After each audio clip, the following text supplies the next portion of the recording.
Hello, everybody, and welcome to our show today. So today we're going to be talking about the coveted SBA loan.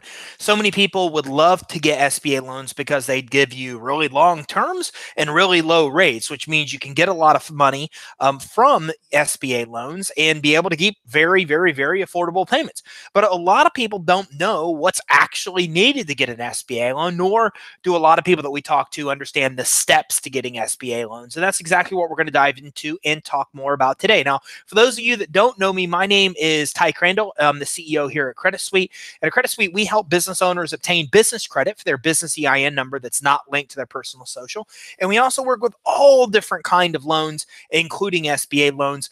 We even have a process to take people from lower level loans with high interest rates and shorter terms all the way through to getting these kind of SBA loans. So I'm going to walk you through what's needed to be able to actually qualify. I can't, if you're with us in this format, whether it's on iTunes or YouTube, I can't answer questions live. So if you do have questions, feel free to give us a ring, 877-600-2487, 877-600-2487, or send us an email, info@creditsuite.com. Also, I have a link, creditsuite.com/get funding. If you're interested at all in getting financing for your business, go ahead and fill out the link. You'll talk to somebody on our team and we'll tell you about all the funding programs you can qualify for. Now we call that a finance blueprint, where it maps out all the funding you can get qualified for. And don't forget, we never charge you a dime to get financing. In a lot of cases, the lenders pay us a referral fee, but we will never charge you any money. So it's free to have us help you through the process of getting loans and credit lines. Okay, so what does SBA do? Well, the SBA is a Small Business Administration, and a lot of people think that they lend money,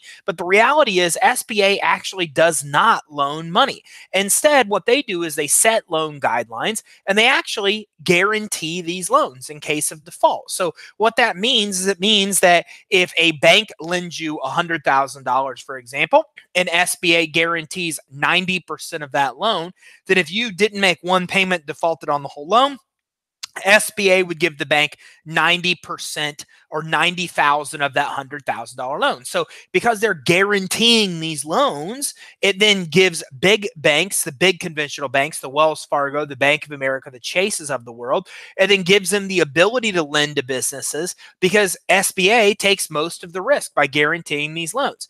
So the rates are more favorable on these kind of loans and terms are more flexible. What that means is it means rates are lower, usually anywhere between 5 and 8%. It's very typical for an SBA loan. And then you're also seeing longer terms. I mean, these can go 20 or 30 years. So in my world of business financing, I can tell you that term means everything. The longer the term loan is, the lower the payments will be. I think term matters a lot more than rate if you're concerned about lower payments. So when you combine the two, low rates and longer terms, that's when you're able to get low payments, which is one of the best things that SBA provides, is they guarantee these loans, helping you get larger amounts of money and still being able to do so affordably. Now, the SBA says real estate investing, for example, is too high risk for them, and that's not uncommon. A lot of people in real estate, credit repair, etc., maybe sometimes get frustrated that they're high risk, but a lot of industries out there are high risk, and you have to keep this in mind. You know, real estate, financial services, mortgage brokers, the business that we're in, anybody dealing with lending of any site, accountants, all of these industries are deemed high risk in the financial services world. So that's not uncommon, and that means that although you can get business credit, although you can get a lot of alternative financing, when you don't meet these requirements, when you are, for example, seen as a higher risk industry, it's just harder to get this financing from SBA. So SBA sets these guidelines that banks must actually meet, or that the applicant must meet to get approved. So that's something else to keep in mind with SBA loans. You're actually double qualifying here because you have to meet SBA's requirements, and then the lender lending you the money has their own requirements as well. So it's almost like you're going through two underwriting processes. So something to keep in mind. So not every company will qualify for an SBA loan, but for those that do, the SBA can come to the rescue and get you funding. But be aware there's a lot of paperwork. And, you know, SBA loans are very, very, very beneficial because of the long term of the low rates. But you should know going in that you're going to be faced with higher document requests. They're going to ask for things like P&Ls, profit and loss statements. They're going to ask for balance sheets. They're going to ask for years of work of tax returns and bank statements, personally and business. And there's a lot of documentation they need. Nowadays, we've seen a big shift in the lending industry where alternative lenders have now popped up. And alternative lenders, you don't deal with this. So an alternative lender like On Deck that lends you money based on revenue, they may only ask you for 3 or 6 months worth of bank statements. Then there's the even newer sources out there like Fundbox. Fundbox uses artificial intelligence to get your bank account statements directly online from your bank account. So you don't even need to supply them documentation. So we've seen this trend in the lending industry for the business of getting you less and less and less documentation to still be able to get you approval. And what that means is it means that you get faster approvals, faster funding, and it also means you're dealing with less documentation. You don't get that luxury with SBA loans. There's a lot of documentation, which usually takes you a lot of time to gather. There's a lot of things for them to go through and scrutinize. So the loan process takes a lot longer than what you're going to see with alternative lending. So you should know the positives, longer term, lower rates. You should know the negatives, a lot of paperwork, a lot of time committed on your part, and longer underwriting process as a result of all this. So they have various cap line loan programs and SBA Express. These may seem familiar to you. We've done webinars on the lines of credit that big banks offer or lines of credit that are available. These are called cap lines from SBA. Cap lines is the terms they use. It's an umbrella term of all of their actual cap lines or the credit lines they have, which they have about 5 main credit lines. Now, the SBA's lending partners actually make the loans. So who's a lending partner? A lending partner is one of the banks that offers SBA loans. Some of these are alternative lenders that specialize in SBA loans, but a lot of them are the big banks that you know about, the Chase, the Bank of America, the Regions, the Wells Fargo, the big banks, what are called conventional banks, conventional lending. Those are the ones that are typically going to offer these loans. So you should know that, because when you walk into a big bank like Bank of America, Wells Fargo, Chase, then they're going to be offering SBA loans. So if what you learn about today isn't a fit for your business, you don't have the documentation, you don't have the requirements, well, then you probably don't want to walk into one of the big banks to get financing. You probably want to focus on alternative lenders like we've talked about already with Fundbox and On Deck as some examples. So the SBA also offers research grants if your company engages in scientific research and development. So something cool that a lot of people don't know. And along the line of grants, you should keep in mind that there's a lot of government grants out there that you can access. So if grants are something of interest to you, which they should be because it's free money, it's not money that has to be paid back. We've done actual webinars on how to get money if you have bad credit, how to get money if you have a startup. If you look on our YouTube channel or even listen to our podcast, you'll hear us talk about grants and a lot of the places you can go to get grants, even including and outside of SBA. So let's talk about the scores that SBA looks at to pre-qualify you. So the SBA uses the FICO SBSS score, Small Business Scoring Service is what this is referred to. So this is basically FICO's version of your business credit score. Okay, it's not something you'll see about. It's not something you'll hear about very often. In this webinar, we're not going to go all the way through what FICO SBS is, but I will tell you that if you go to our YouTube channel or our podcast, you can easily search FICO SBSS and see that we've done entire trainings just on that topic. So scores reflect the likelihood of an applicant paying their bills timely, as almost all business credit scores do. The score ranges from 0 to 300, very uncommon. In most cases, when we're dealing with business credit scores, they're all over the board with how they rate, but the main business credit scores usually go from 0 to 100. So when we look at DNB's PAYDEX score, or Equifax's small business risk score, or Experian's IntelliScore, the main credit scores offered by Experian, Equifax, and DNB for businesses, they all go from 0 to 100. There's no other score out there that goes 0 to 300. And 300 is the best score you can get, and 0 is the lowest. So higher scores mean lower risk. As I just said, the higher the score, the better you are lending wise, the better risk you are. The higher score you have, the better. So your goal is to try to get as high of a score as possible. Now, with the FICO SBSS score, it pulls in personal and business credit history plus financial data all go into the score calculation. So FICO SBSS is well, I know a lot about credit scoring, and I can tell you that it's the most interesting credit score I've ever seen, because the way it works is it pulls data from multiple different places and puts it into the calculation. Now, what's interesting about it is that the lenders that are ordering the FICO SBSS score can actually select what data and what order of the data goes into the score. So the way a lot of banks do this, for example, is they'll say, I want Dun & Bradstreet's Paydex score to be calculated first. I want Experian's IntelliScore second. I want Equifax's credit risk score third. Then I want to pull the financial stress score from Dun & Bradstreet, which takes into account financial data. Then I want to pull in the consumer credit.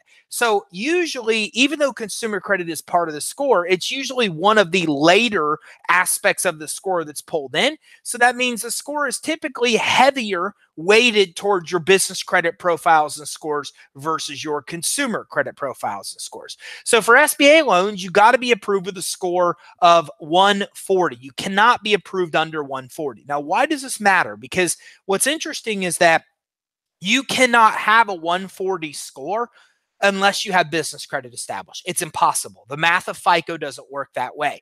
So that means you can't even get an SBA loan without having business credit, because having positive business credit is needed to get a 140 score or higher, which is the bare minimum of what is accepted to actually get an SBA loan. Now, however, they typically set a cutoff as high as 160. So 140 is the bare minimum that SBA will allow. And of course, banks, to be safe, typically raise that minimum above that because they don't want to originate a loan that they can't sell to SBA. So they, in a lot of cases, require that you have a 160 and higher to make sure that they're requiring more than what SBA requires. Now, again, below that, you'll probably be denied because of being too late. As a matter of fact, a lot of cases, the lender won't even submit it to SBA. That's the way it is. If they pull your FICO SBSS score, they see your scores under 140 or in a lot of cases under 160, because that's what banks are looking at because they want to be above what SBA's minimum is. They won't even submit it to SBA, nor should they. You know, it's estimated that 89% of loan applications at the big banks get denied. What's interesting is that a large percentage of that 89% of denials never even gets to SBA. The bank denies it before they ever even get SBA involved because it doesn't meet the requirements. So you should know this because, again, if you don't have business credit established, then you're not going to be at a point where you can actually get an SBA loan. Okay, so that is one of the things that you should know. Now, I don't think we touched on that, so I will. The other thing SBA says clearly on their website is that you need to have very good personal credit and business credit. What they actually say, their wording, is that you should address any blemishes on your credit report before applying. So what SBA is basically saying is, look, even the most minor derogatory item on your credit report is going to be an issue with us. Otherwise, their wording wouldn't say that you need to address any blemishes on your credit report before even applying. So SBA, they are going to look at your FICO SBSS, which takes into account business and personal. They're going to want you to have excellent personal credit as well. They're going to look at that. We've seen clients with 780 FICO scores get denied with SBA because of one derogatory item, because it was on a major account like Bank of America. And that account was almost ready to fall off the credit report. It was like 6+ years old, and it could only stay on there 7 years. So you need to have good personal credit. Any derogs you have to get addressed. You have to get it cleaned up. Derogs, by that I mean derogatory items. And business credit, you need to have it established too. They're going to look at your business credit. They're going to want you to have it established on their website. They clearly tell you you need to have established business credit. And again, you'd have to have it to have a FICO SBSS score as well. The other thing you need to know is, since you're getting money at a bank, you also need to make sure that your bank credit score is satisfactory as well. We just did a YouTube or a Facebook Live on this a week or 2 weeks ago. So you can go to our Facebook page, facebook.com/credit suite, go to our video section, look at the video we just did on decoding the big bank credit score. You should know how this works, because how much money you have in your bank account, non-sufficient funds, positive cash flow, consistent deposits, all of these things calculate into your bank credit score, and you need to have a bank credit score high enough to be lendable from SBA as well. So just something else you should know. Now, you usually need to show some time in business to get an SBA loan. The most popular type of loan is called an S7A. Now, 7A loans, and the way the SBA works is this. They're typically going to ask you for 3 years worth of tax returns. Now, the reason they do that is it's a nice way of telling you that startup, you're not going to be able to get approved. You need to have 3 years of tax returns in almost all cases, which means you'll have to be in business at least 3 years to even get approved for an SBA loan. So something to keep in mind. You've got to show that time in business, and it's going to be asked that you supply 3 years of tax returns. Now, the good thing about this is if you're watching this and go, I don't meet these requirements, that's okay. This is called the coveted SBA loan. I called it that for a reason. This is the one that you want to build up to, you want to grow into. So by you knowing and understanding what SBA wants, you can start making decisions and doing things now to get yourself ready. The more ready you are to get an SBA loan, the rest of other alternative financing you're going to easily be able to qualify for along the way. And then you're priming yourself and getting yourself ready to meet these requirements. So if you don't meet them, don't worry. This at least tells you the very end goal, the end prize of what you want, what's needed to get it, so you can start setting up your business the right way now. So approvals for the 7A loans go up to about $750,000. Rates are usually 2 to 4% interest above what's called the prime rate. And all owners with more than 20% ownership must provide a personal guarantee. In most business loans, anybody that owns more than 20% of the business needs to be a signer on the loan. Okay, so SBA loans do require personal guarantees of ownership, anybody owning more than 20% of the actual business. Now, 7A loans, you must demonstrate a need for the funds. They're going to ask for this. So business credit, a lot of alternative lending, they don't ask you what you're using the funds for. SBA does. They want to know exactly what you're using the money for. Okay, and you need to have a sound business purpose in mind. They're going to ask you for a business plan as well. They want you to understand your business, your demographic. They want you to understand what your plan is for the future. So they want to see all these things through a business plan. And your business must meet SBA's size standards and be considered small within your particular industry. And it's different based on all industries. So you have to operate for profit and must have reasonable equity to invest. So you must be a for-profit business. You must have some actual cash on hands. You must have some actual assets as well. From the people that issue SBA loans will tell you that one of the first and best assets you can have are account receivables, customers that owe you money. So a company must do or propose to do business in the United States, okay, in order to get an SBA loan. Plus, a company must have tried to use other financial resources as well. So it must show that you've tried to secure financing other places. And these include personal assets as well. So they want to see that you're putting your own money in. They want to see that you've dedicated your own money to get in, that you've used your own personal funding or the steps you've taken to commit your own money. And this makes sense. They want you to basically have skin in the game is what they're primarily looking for. So the 7A program allows for loan amounts of up to $5 million, although I told you about $750,000 is pretty standard where a lot of their loans are under that. And they can fund so not usually startup costs because of those 3-year tax returns, but equipment. You can also buy land, repair existing capital, or buy out existing loans you have, buy or expand an existing business, refinance existing debt, buy machinery, fixtures, suppliers. Look, a 7A is what's called a general purpose loan, basically. It's basically used for a lot of different purposes. Now, they're going to want to know what you're using it for, and it's not like they're 504. SBA has a 504 loan, and the 504 loan is strictly for real estate investing. It's all you can use it for is to buy real estate, refinance real estate, etc. 7A is working capital, and every time you hear the terms working capital, what that means is it's a general purpose loan. It can be used for a bunch of different purposes, even though they are going to want to know the specific purposes of the loan. So SBA 7A loans give you flexibility. Longer terms, as I talked about, that means lower down payments. That means lower payments monthly. Plus, there are specialized programs for entrepreneurs interested in exporting or located in underserved communities or who members of the military community, like SBA. They have a Patriot loan, for example, for those of us that are veterans.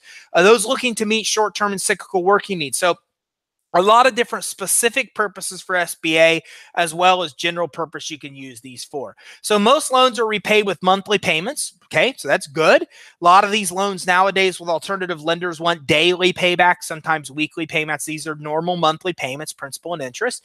For fixed rate loans, the payments stay the same since the interest rate is constant. For variable rate loans, a lender can require a different size payment amount when the interest rate changes. Most SBA loans are fixed.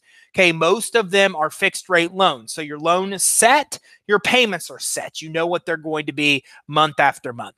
Now, SBA also offers cap lines. According to them, this is the umbrella program under which SBA helps business owners meet short-term and cyclical working capital needs. You can get loans up to lines of credit up to $5 million. Okay, and the loan requirements are the exact same as what we've already talked about. Now, typically, cap lines give you the availability of both, or give you the option of both. Do you want it to be a loan, or do you want it to be a credit line? You could choose one or the other that you want it to be. Seasonal line advances against anticipated inventory and account receivables. It's helps seasonal businesses, right? So if you own a ski shop in Washington, you know, the slopes aren't even open during the weekdays up there, you know, as it gets later into the year. So again, those are seasonal businesses that are really busy certain times of the year and are not busy other. Contract line finances direct labor material costs. So this is associated with building, with construction, where you've got labor material costs, where you may need to pay those people, but then not get paid until the whole construction project is done. So those contract lines ease cash flow constraints while you're going through that. There's another form of that's called a builder's line. It's meant for general contractors, and again, finances direct labor and material costs. There's a standard asset-based line for businesses unable to meet credit standards associated with long-term credit. So you're issuing long-term credit. It's taking you longer to pull that money in. And there's also another version of that called the small asset-based line. It's just it's a smaller amount of money that's lent for that exact same purpose. So their cap lines, there's 5 cap lines have very specific purposes. 2 of them are really for people that are contractors in the construction type industry. One is for one that's a seasonal type industry. The other 2 are really dealing with people that are extending credit to customers. SBA Loans Express. SBA Express is a faster means of securing an SBA loan. Loans up to $250,000. So what SBA is saying here is, hey, if you're going for a shorter loan or a smaller loan amount, we're able to deliver that to you much faster. Rates usually range from 2 to 4% above the prime rate, and it's also available as Community Express for low and moderate income entrepreneurs. So there's another option for you there as well. Now, SBA Express offers accessible to a credit line for well-qualified borrowers. Approvals up to $350,000. Interest rates vary. Loans over 25 will require collateral. What works as collateral? Well, I've read SBA's underwriting guidelines from stage once, and they basically require that the bank take every asset the business has as collateral. And if you don't have enough to cover the loan amount, then they want your home. They want any other personal asset you have, typically your home. So not only do they want you to be a guarantor, they want you to pledge your home in case of default. So that's a big deal. You know, with SBA, what they're looking for is for you to basically collateralize or provide collateral equal to value of whatever you're borrowing. If you're asking for $500,000 for them, they're going to want you to have $500,000 in collateral. And they're going to go after all of your personal assets, your account receive or your business assets, your account receivables, inventory, equipment, any other assets you may have. And then they're going to go after your personal assets if it's not enough to cover, in this example, that $500,000, which typically could be your home. Okay, so for approval for really any of these SBA loans, you need a balance sheet and an income statement. Okay, so those are typical financial documents that kind of show the income you have coming into the business and the actual assets, the cash you even have on hand. Account receivables or proof of any other kind of collateral you have. Account receivables is the most common. Basically, customers pay you over a longer period of time. Could be inventory here, could be equipment, whatever collateral you're providing. Okay, articles of incorporation, business licenses that you have, contracts with third parties. This is something that's unique and a little bit different. So They're going to basically want you to have any obligations, any contracts you have with third parties, they're going to actually want, and they're going to want lease or proof of ownership of the building that you're in as well. Now, SBA 504, let me see here, and I don't know if we'll go over the rest of these or not. So let me see if there's anything else. They're going to look at your personal credit. They're going to look at your business credit. They're going to look at your bank credit. They're going to ask for bank statements as well. They're typically going to want business and personal in a lot of cases. They're also going to ask for your tax returns, 3 years tax returns. It's very common for them to ask for personal and business tax returns. They're going to want to see your business plan as well. So they're going to want to make sure that you have an idea of what you're doing. Their applications will ask you resume information because they want to know you have experience in the actual industry that you are asking for money in of the business that you're running. So those are the main other documents that I didn't see listed here. So 504 is the second most popular loan type, and this is basically used for land. It's usually for real estate and sometimes used for equipment as well. The bank funds the loan. SBA generally guarantees up to 40%. Now, SBA guarantees about 90% of 7A loans and 40% of these. Why? Because this kind of loan, you're buying an asset, right? You're buying land, you're buying equipment, you're buying real estate. So the asset you're buying is collateral itself. So if you ever default, they take back the land, they take the equipment back, they take the real estate back. So that's why SBA guarantees a lot less, because the risk is a lot less because you're collateralizing the debt with whatever it is you're purchasing. 7A loans, you may just want $500,000 to not buy any kind of asset. So that's why they need a lot more collateral for 7A loans. And that's also why they guarantee up to 90% of those loans and only 40% of these. You can usually get a loan up to $1 million. Typically, you contribute 10% of the equity. So you're going to need to put in 10% of your own money with these kind of loans. You must operate your business for profit, business plan. You must do business in the United States. So really, this is exactly the same as what we've talked about. SBA's requirements for approval are the same on 7As, the same on 504s, the same on cap lines for the most part, with a little bit of a difference, right? The loan requirements for an SBA 504 loan, if you're buying real estate, is a little different than a 7A because obviously they're going to want proof of value of the real estate you're buying, right? They're going to want appraisals. They're going to want all kinds of information relative to the purchase of the 504 because it's real estate or equipment. So those are some differences, but the main document requirements, the main collateral, doing business in the United States, et cetera, those are all pretty much the same. So your business must have a tangible net worth of under $15 million to qualify. Your business must have an average net income of less than $5 million after taxes for the last 2 years. A business must be able to repay the loan on time from its projected operating cash flow. This is, again, standard from SBA. One of the basic requirements they have is that your cash flow for the business can pay the loan, that your financials reflect that you had the money left over to pay the bill. And by the way, this is what a lot of lenders that focus just on your bank statements are looking for. They're primarily looking at your bank statements to make sure your bank statements reflect that you have the money to pay back the loan. So revenue lending from places like OnDeck's, one of the easiest to qualify for types of loans. That, in a lot of cases, you can get approved with a 500 FICO score. But what they're looking for is bank account management. They want to look at deposits. They want to look at positive cash flow, meaning more money's coming in than going out. No non-sufficient funds. If you look at all these factors they're looking at in bank statements, and by the way, I think we have another live stream on that exact same topic of what they're looking for when they look at your bank statements coming up. What they're primarily looking for is, do you have enough money left over to pay the bill, to pay the loan if you were given the loan? So SBA requires that on all of their loans. Maximum loan amounts are determined based on usage. And for land and buildings, the loan term is about 20 years. It's 10-year term for machinery and equipment. Obviously, the term's a lot longer on real estate than equipment because you're paying a lot more money for real estate. And we've even seen them sometimes surpassing 20 years with some of these type of loans. SBA loans. So 7M is their micro loan program. This is one you will not hear about much. Loans up to $35,000 for working capital and growth. Again, we're learning things here. We now know working capital basically means general purpose, meaning you can use it to buy about anything you want, not like a 504 loan where it's got to be for something specific specific, like real estate or equipment. Average loan amounts of about $10,000. Funds come straight from the SBA. So these do come straight from the SBA, unlike banks. Okay. And this is unlike the 7A where funds are actually coming from the bank and most other kind of loans they do, because these are really small loan amounts. So it's not like they're lending you hundreds or even millions, hundreds of thousands or even millions of dollars. So SBA, the 7A micro loans, short-term loans, again, up to 50,000 sometimes to help businesses expand. The average micro loan is about 13. So this is a little bit of a different program here than what we're talking about. Okay, so with the second program, you go up to 50,000, average loan of 13,000. Okay, and they make the funds specifically designated intermediary lenders. So they are using lenders for these. And these are nonprofit community-based organizations with experience in lending management, technical assistance. So again, with this kind of loan, it's kind of a step up from their regular 7M micro loan.